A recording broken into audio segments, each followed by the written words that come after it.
Zelo si postaven, Miha. Ej, Helena, a misliš, da vrabčki osebno vzamejo tisti izrek, boljše vrabca v roki kot goloba na strehi? Ojoj, Miha, ne vem, kakšno vprašanje, ampak jaz sicer obožujem živali, posebej vrabčke in kako osebno vzamejo, kako si to mislil? Ma ja, tista fora, vedno hočeš imeti nekaj, kar ti ni dostopno. Vedno ti je to, kar že imaš.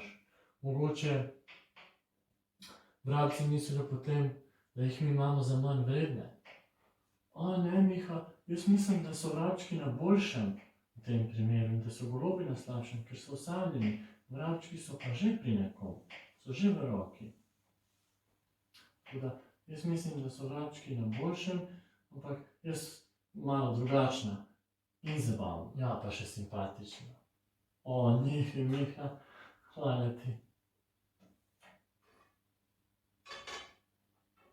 Ej, kuhar 2, kaj pa ti misliš o tem? Imel sem jaz golobi veliko težav v svoji skrivnostni preteklosti. Edino moja lojalnost in zvestoba do delodajalca mi je pomagala, da jih takrat nisem dal v rižot. Pizda, moram te bučke še na manjšo narezati. Helena, greva mi da v skladišče si korono izmenjati, če veš kaj mislim. Idem za tabo.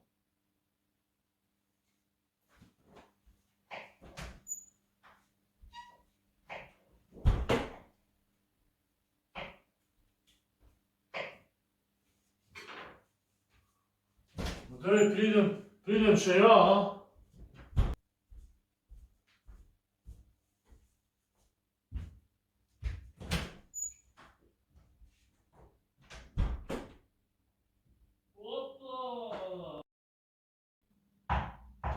Ola, verjetno se sprašuješ, kaj sem jaz to zdaj gledal? Ali gledala? Naj vam razložim. Vse to je del mojega predstavitvenega videa. Si se ustrašil? Ustrašil.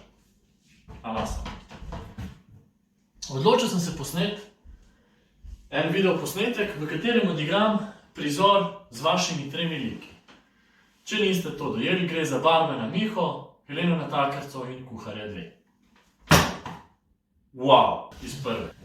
Rad veliko nastopam in zabavam ljudi, kar lahko vidite tudi na mojem YouTube kanalu Haring/YouTube. Mislim, da se tako piše. Če vam pa ne najde, vpišite, kaj je haring in potem pojdite na to pot spoznavanja haringa.